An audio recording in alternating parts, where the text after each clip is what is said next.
Hi friends, ഞാൻ Shini Nidheesh. Welcome to Chins Ruchi. നല്ല അടിപൊളി സ്പൈസി ആയിട്ടുള്ള കൂന്തൽ ഫ്രൈൻ്റെ റെസിപ്പിയുമായിട്ടാണ് ഇന്ന് ഞാൻ വന്നിരിക്കുന്നത്. നാടൻ സ്റ്റൈലിലാണ് നമ്മളിത് ആക്കുന്നത്. നമുക്ക് വേഗം തന്നെ വീഡിയോയിലേക്ക് പോവാം. അതിനു മുന്നേ ഒരു ചെറിയൊരു റിക്വസ്റ്റ് ഉണ്ട്. നിങ്ങൾ ആദ്യമായിട്ടാണ് എൻ്റെ ചാനൽ കാണുന്നത് എങ്കിൽ അല്ലെങ്കിൽ നിങ്ങൾ ഇതുവരെ എൻ്റെ ചാനൽ സബ്സ്ക്രൈബ് ചെയ്തിട്ടില്ലെങ്കിൽ പ്ലീസ് ഒന്ന് സബ്സ്ക്രൈബ് ചെയ്തേക്കണേ. നല്ല നല്ല വെറൈറ്റി ഓഫ് വീഡിയോസ് ഞാൻ എന്തായാലും പോസ്റ്റ് ചെയ്യുന്നതായിരിക്കും. അപ്പം നമുക്ക് വേഗം കൂന്തൽ ഫ്രൈ ഉണ്ടാക്കി നോക്കാം. കൂന്തൽ ഫ്രൈ ഉണ്ടാക്കാൻ വേണ്ടിയിട്ട് ഞാൻ 350 ഗ്രാം കൂന്തൽ നല്ലോണം ക്ലീൻ ചെയ്ത് വെച്ചിട്ടുണ്ട്. അതിലേക്ക് കുറച്ച് മസാല പൗഡേഴ്സ് ആഡ് ചെയ്യുന്നുണ്ട്.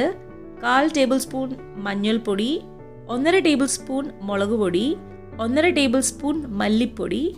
പിന്നെ ഞാൻ ഇടുന്നത് ചില്ലി ഫ്ലേക്സും പെപ്പർ പൗഡറാണ്. ചില്ലി ഫ്ലേക്സ് ഞാൻ 1/2 ടീസ്പൂണും അതേപോലെ കുരുമുളക് പൊടി ഞാൻ 1.5 ടേബിൾ സ്പൂണാണ് ചേർക്കുന്നത്. ആവശ്യത്തിന് ഉപ്പ്. ഇനി നമുക്ക് മെയിൻ കാര്യം ചേർക്കാനുണ്ട്. പുട്ടുപൊടിയാണ് ചേർക്കുന്നത്. അതൊരു 2 ടേബിൾ സ്പൂൺ ചേർക്കാം. ഇതാണ് ഈ പുട്ടുപൊടിയാണ് ശരിക്കും നമ്മൾ ഈ കൂന്തൽ ഫ്രൈ അല്ലെങ്കിൽ സ്ക്വിഡ് ഫ്രൈ പുറമേ നല്ല ക്രിസ്പിയും ഉള്ളിൽ നല്ല ജ്യൂസി ആക്കി മാറ്റുന്നത്. കൂന്തൽ ഇതേപോലെ നല്ല സർക്കിൾ ഷേപ്പിൽ തന്നെ കട്ട് ചെയ്യാൻ ശ്രദ്ധിക്കുക. അപ്പം നമ്മൾ ഫ്രൈ ചെയ്ത് കഴിഞ്ഞാൽ നല്ല ഭംഗിയായിരിക്കും കാണാൻ. അപ്പം നമുക്കിനി വേഗം ഫ്രൈ ചെയ്ത് തുടങ്ങാം. അടുപ്പ് കത്തിച്ചിട്ട് ഒരു തവ വെച്ച് കൊടുക്കുന്നുണ്ട്. തവയിനകത്ത് 2 ടേബിൾ സ്പൂൺ വെളിച്ചെണ്ണയാണ് ഒഴിച്ചു കൊടുക്കുന്നത്.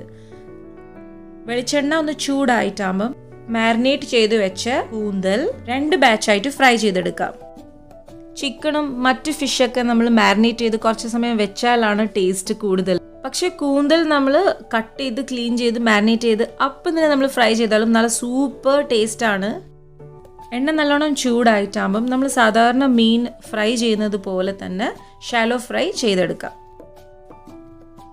കുറച്ചധികം സമയം നമ്മളിത് ഫ്രൈ ചെയ്യണം. എന്നാൽ മാത്രമേ നല്ല ക്രിസ്പ് ആവുള്ളൂ.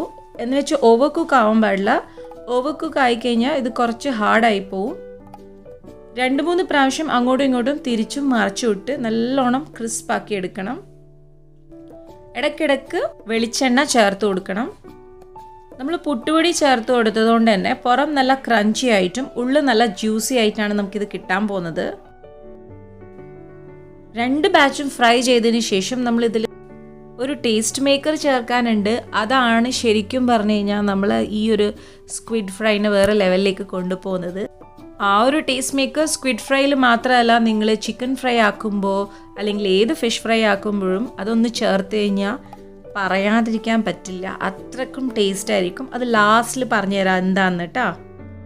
അപ്പോൾ നമ്മൾ ഫസ്റ്റ് ബാച്ച് സ്പൈസി കൂന്തൽ ഡ്രൈ ഫ്രൈ ഇവിടെ റെഡി ആയിട്ടുണ്ട്. ഇതേപോലെ നമുക്ക് മറ്റേ ബാച്ചും കൂടി ഫ്രൈ ചെയ്തെടുക്കാം. നമ്മൾ സെക്കൻഡ് ബാച്ച് ഇവിടെ റെഡി ആയിട്ടുണ്ട്. ടടാ. ഇനി നമുക്ക് എന്താ ചെയ്യേണ്ടതെന്ന് വെച്ചാൽ നമ്മൾ ടേസ്റ്റ് മേക്കേഴ്സാണ് ആഡ് ചെയ്യേണ്ടത്. അതെന്താന്നല്ലേ, ആദ്യം തന്നെ കുറച്ച് വെളിച്ചെണ്ണ ഒഴിച്ചു കൊടുത്തിട്ടുണ്ട്. അതിൻ്റെ അകത്തേക്ക് നമ്മൾ ചോപ്പ് ചെയ്ത് വെച്ച കറിവേപ്പിലയാണ് ആഡ് ചെയ്യുന്നത്. കറിവേപ്പില നല്ല ഫ്രൈ ആയിട്ട് നല്ല മൊരിഞ്ഞു വന്നതിന് ശേഷം നമ്മൾ ആഡ് ചെയ്യാൻ പോകുന്നത് ചില്ലി ഫ്ലേക്സ് ആണ്. ഇത് രണ്ടും കൂടി നല്ലോണം നല്ല മൊരിച്ചെടുത്തിട്ട് നമ്മൾ ഫ്രൈ ചെയ്ത് വെച്ച കൂന്തലിൻ്റെ അകത്ത് ഇട്ട് കഴിഞ്ഞാൽ പിന്നെ പറയണ്ട, നല്ല ടേസ്റ്റ് ആയിരിക്കും. നിങ്ങൾ ഇതേപോലെ ട്രൈ ചെയ്ത് നോക്കുക. നിങ്ങളുടെ ഫീഡ്ബാക്ക്സ് കമൻറ്റ് ബോക്സിലൂടെ അറിയിക്കുക. അപ്പം നമ്മളിന്ന് ലഞ്ച് കഴിക്കട്ടെ. ചോറും കൂന്തൽ ഫ്രൈയും സാമ്പാറൊക്കെ കൂട്ടിയിട്ട് വീണ്ടും അടിപൊളി വീഡിയോ ആയിട്ട് വരാട്ടോ.